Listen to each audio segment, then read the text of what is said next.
네, 구독자 시청자 여러분 반갑습니다. 박 작가입니다. 네, 오늘 월요일입니다. 이번 한 주도 힘차게 시작하시기 바랍니다.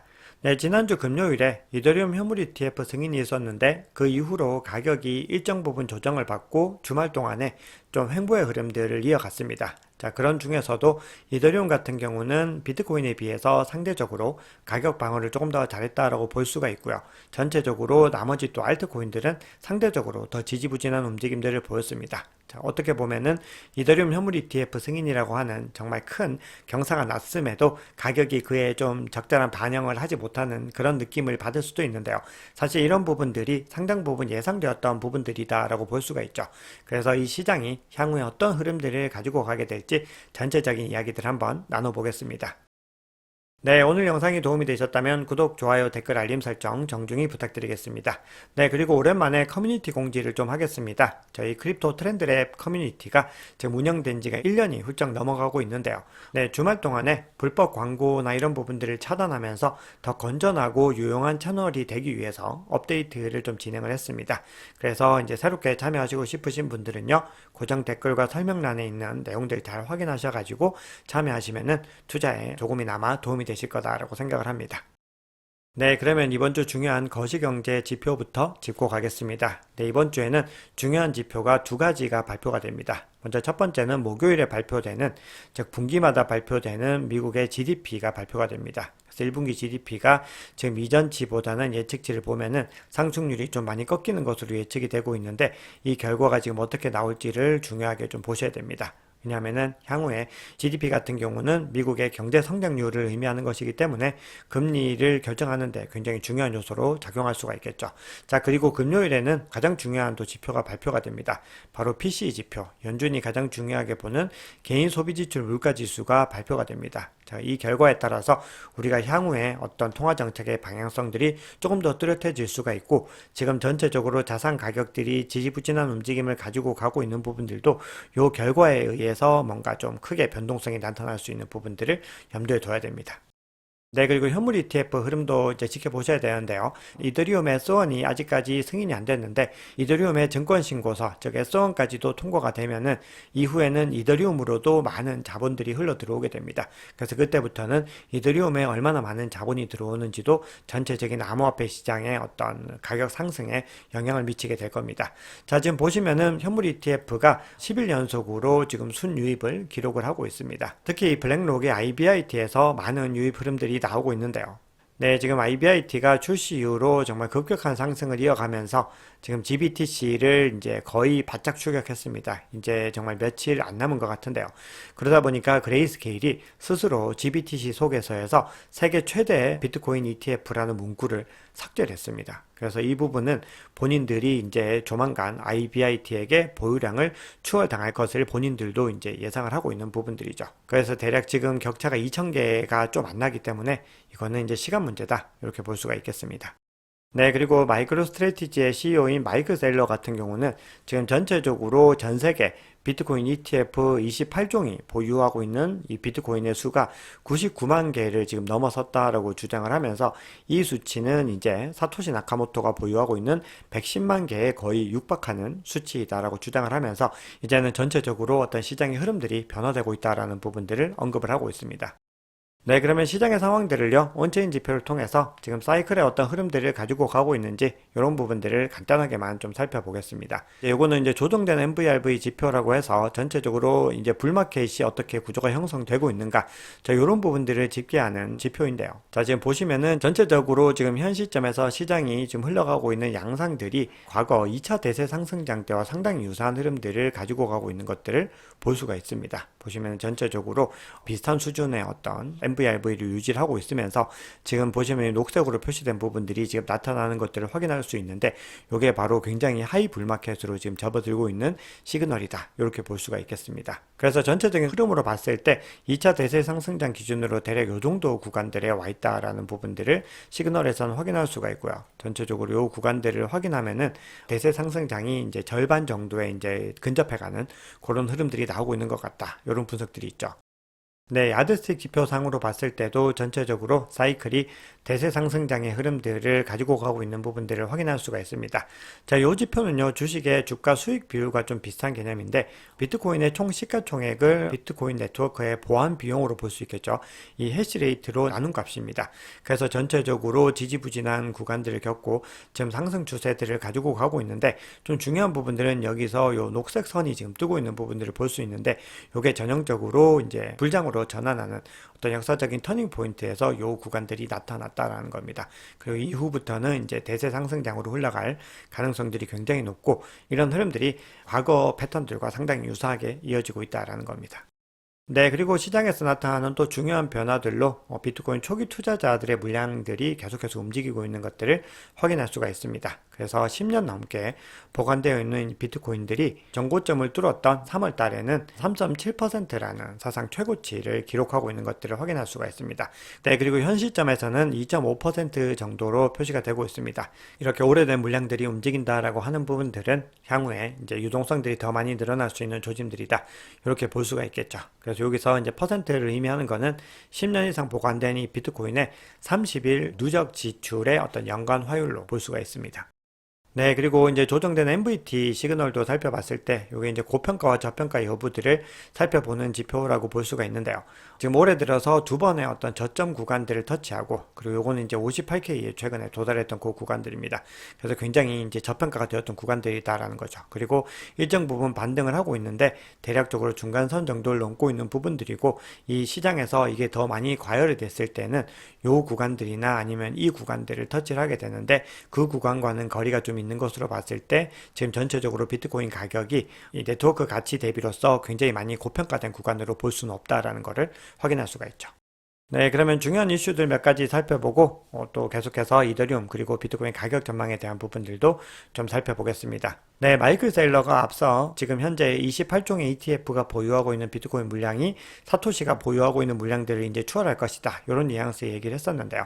자, 이번에는 이더리움 ETF에 대한 이야기를 했습니다. 마이클 셀러 같은 경우는 비트코인 맥시멀리스트인데요. 그럼에도 이더리움 ETF들이 기관의 암호화폐 채택을 결국은 가속화하게 될 것이다. 이렇게 얘기를 합니다. 그러면서 전통 금융에 있는 주류 투자자들이 포트폴리오에서 암호화폐 비중을 현재는 1% 정도 담고 있지만 향후에는 5%에서 10% 정도 높일 가능성이 있다. 이렇게 주장을 합니다. 네, 그리고 트럼프 전 대통령이 계속해서 지금 친암호화폐 행보를 이어가고 있죠. 근데 이번에는 이 미국이 암호화폐 분야의 리더가 되어야 된다라고 하면서 2등은 없다 이렇게 주장을 하고 있습니다. 자, 그러니까 전 세계에서 암호화폐 패권을 이제 본인들이 완전히 가지고 오겠다라는 의지들을 지금 드러낸 것이죠. 자, 그리고 트럼프는 대선 캠프에서 암호화폐 기부를 또 받기 시작을 했습니다. 그러면서 바이든 행정부와 완전히 대비된 움직임들을 더 많이 부각을 시키고 있습니다. 그래서 대선에서 이번에는 암호화폐가 굉장히 중요한 이슈가 될 것이다 라는 것이 지금 의심할 여지 없이 사실로 지금 드러나고 있는 부분들이죠. 네, 그리고 비트코인 결제 앱입니다. 스트라이크의 CEO인 잭 말러스가 펌프 인베스트먼트의 설립자이죠. 굉장히 또 유명한 비트코이너입니다. 앤서니 폼플리아노의 유튜브에 출연해서 비트코인 가격이 앞으로 몇 달 안에 1357% 급등할 수 있다. 또 이런 주장을 하고 있습니다. 자, 그러면서 그 근거로 든 것이 아직까지 비트코인은 성장 초기 단계에 있고 10개월에서 18개월 안에 비트코인은 25만 달러에서 100만 달러까지 도달할 것이다. 이렇게 이야기를 합니다. 그러면서 비트코인 상승의 촉매제로는 달러 가치 하락을 들고 있습니다. 네, 그리고 스완 비트코인의 CEO가요, 엔비디아와 이제 다음 10년의 비트코인 수익률을 비교를 하면서 이런 이야기들을 하고 있습니다. 우리가 지난 10년 동안에 가장 많은 수익률을 거두었던 자산을 두 가지 뽑으라고 하면은 비트코인과 엔비디아를 뽑을 수가 있습니다.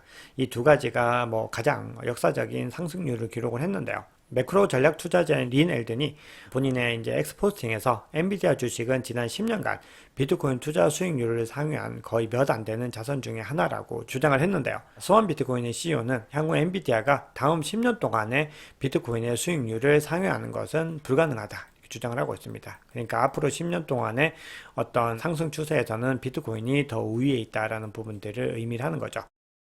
네, 그러면 이더리움 이야기 또 간단하게 해보겠습니다. 이더리움 현물 ETF가 승인이 됐는데 가격은 크게 상승하지 않고 계속해서 좀 행보 구간들을 겪고 있다라고 앞서 말씀을 드렸죠.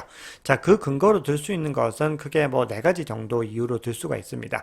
네, 첫 번째로는 이미 가격의 상당 부분 반영이 되어 있었다라는 겁니다. 이더리움 가격이 현물 ETF 승인에 대한 소식이 전해지자마자 뭐 20% 이상 급등한 거죠. 그게 이미 가격의 상당 부분 반영이 됐고 이제 바이 더 루머 셀 더 뉴스에서 오히려 조금씩 가격이 빠지는 움직임들을 가지고 갔다는 겁니다. 그리고 이런 부분들은요, 이미 비트코인 ETF에서 한번 경험해 본 사례다라고 볼 수가 있는 부분들이죠. 자, 그리고 또 중요한 부분들은 비트코인과 다르게 S1이 미승인이 되었기 때문에 바로 이더리움의 유입세들이 나타날 수 없는 구조라는 겁니다. 그래서 증권신고서인 S1이 다시 승인이 되는 그 시점에서 한 번 더 이더리움 가격이 크게 반등할 수 있는 부분들을 좀 예측을 해볼 수가 있습니다. 자, 그리고 이번에 승인을 위해서 SEC의 요구대로 스테이킹을 제외를 했기 때문에 이런 부분들도 어떤 기대치라든지 어떤 수요에 대한 부분들을 감소시킬 수 있는 요인이다. 이런 분석들이 나오고 있습니다. 네, 그리고 블룸버그 애널리스트인 제임스 A 파트 같은 경우는 이더리움 현물 ETF 수요가 비트코인의 20에서 25% 수준이 될 것이다. 뭐 이렇게 주장을 하고 있습니다. 네, 그러면서 이더리움 현물 ETF 발행자가 스테이킹에 참여할 수 없는 부분들을 좀 중요하게 언급을 하고 있습니다. 자, 그러면서 이더리움 현물 ETF가 초대형 뉴스는 분명히 맞지만 그 영향은 비트코인 현물 ETF보다는 작을 것이다. 이렇게 전망을 하고 있습니다. 네, 그리고 코인텔레그래프에 따르면요, 이더리움 현물 ETF 출시 이후에 이더리움 가격의 어떤 조정 가능성은 비트코인 현물 ETF 때보다 낮다. 이렇게 분석을 합니다. 네, 그러면서 그 근거로 들고 있는 부분들이 이더리움 같은 경우는 ETF 승인 거부 가능성으로 이미 3월 말부터 5월 20일까지 2개월간 15%나 하락했다. 이렇게 얘기를 하고 있습니다. 그렇기 때문에 이미 이더리움 가격은 기대감에 의해서 많이 반등을 했지만 그 전에 굉장히 과소평가가 되어 있었다는 겁니다. 그래서 어떻게 보면은 지금 가격 방어를 잘하고 있는 것이다. 이렇게 주장을 하고 있는 거죠. 네, 그리고 이더리움의 가격 변동성이 거의 3년 만에 최고치 수준을 나타내고 있는데요. ETF 승인에 대한 소식들이 전해지면서 일주일 동안에 거의 20% 이상 상승한 움직임들을 확인할 수가 있습니다. 그런데 이런 움직임들이요, 2022년 이후부터 처음 나타난 움직임입니다. 그만큼 이더리움이 지지부진한 구간들이 굉장히 많이 길었고 이번에 크게 반등을 했다는 겁니다. 네, 그리고 이런 움직임들이 결국 또 대세 상승장이 지나면 더 가팔라질 텐데요. 과거에도요, 주간, 월간, 분기별 단위에서 이렇게 20% 이상 상승한 기간은요, 대세 상승장을 다 감안을 하더라도 대략적으로 21일에서 뭐 44일 정도의 기간이었습니다. 그래서 요때 2017년 불장 당시에 정점을 찍었을 때는 대략 26일 정도였고, 요 당시는 바로 지난 대세 상승장의 온체인상의 대세 상승장은 4월로 보는 관점들이 많이 있죠. 요때 기준으로는 뭐 21일 정도로 집계가 되고 있습니다. 네, 그러면 CBD 지표 한번 보겠습니다. 먼저 파이어 차트 보겠습니다. 네, 지금 비트코인 파이어 차트가요, 매도벽이 역대급으로 복잡해지는 걸 볼 수가 있습니다. 지금 70K에서도 급하게 매도벽이 만들어지고 있는데 제법 뚜렷하게 생성이 되고 있고요. 지금 72K를 중심으로 해서는 아주 두껍게 매도벽이 형성되어 있는 것을 확인할 수가 있습니다. 자, 이 얘기는 이 구간들을 절대로 통과시키지 않겠다라는 의지로 볼 수가 있는 거고요.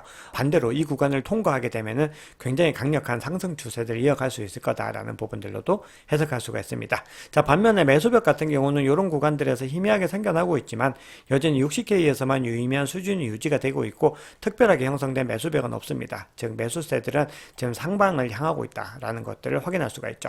네, 그러면 고래들의 움직임 한번 볼 텐데요. 가장 큰 규모의 갈색 고래가 이 구간에서 물량을 넣었는데 가격에 큰 반등은 이끌어내지 못했습니다.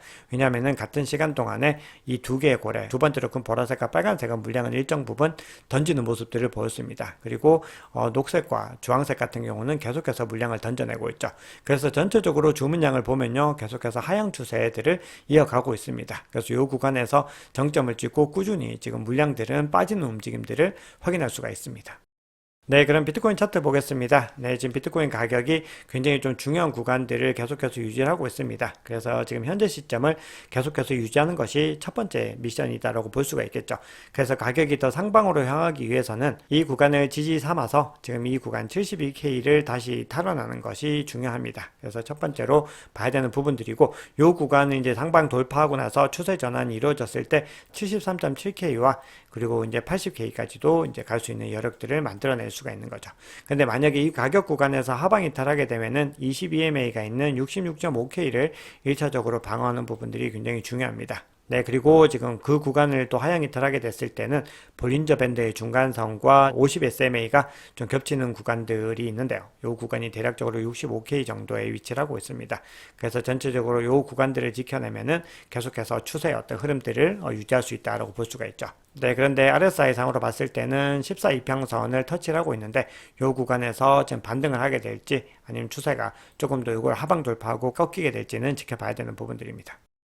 네, 그리고 URPD 지표로 봤을 때 66.2K에서 가장 높게 형성이 되어 있었는데 지금 현재 시점 68.4K를 중심으로 해서 굉장히 높게 형성된 것을 확인할 수 있습니다. 그래서 지금 굉장히 중요한 구간이고요.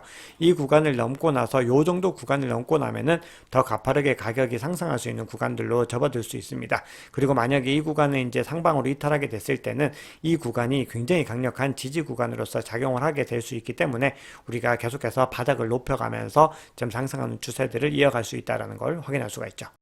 네, 그래서 전체적으로 비트코인 가격과 관련해서 트레이더의 관점들을 한번 보면요. 타이탄 오브 크립토라고 하는 분석가의 관점인데요. 월봉 차트로 봤을 때 전체적인 비트코인의 추세 흐름과 그리고 피보나치 확장을 통합을 했을 때 비트코인 가격은 17만 3천 달러에서 22만 4천 달러까지 갈 수 있을 것이다. 자, 이렇게 주장을 하고 있습니다. 그리고 이것이 이번 사이클에서 도달할 수 있는 가격이다. 이렇게 주장을 하고 있죠.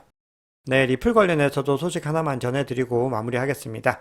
코인베이스가 뉴욕주에서 리플 XRP 거래를 재개했습니다. 그동안의 SEC 소송으로 거래를 중단했는데 거래를 재개했다라는 소식이 전해졌고요. 지금 비트코인 ETF와 이더리움 ETF가 승인이 됐는데 그 다음 ETF 승인 순서로 어떤 것이 될 것인가를 국내 응답자들에게 물어봤더니 솔라나보다도 지금 XRP가 더 많이 나오고 있는 것들을 확인할 수가 있습니다. 그래서 순서대로 살펴보면은 XRP가 1위, 그리고 솔라나가 2위, 그 다음이 BNB, 그 다음이 도지코인으로 집계가 되고 있습니다. 네, 오늘 준비한 얘기는 여기까지입니다. 여러분 오늘 영상이 도움이 되셨다면 구독, 좋아요, 댓글, 알림 설정 정중히 부탁드리겠습니다. 지금까지 박 작가였습니다.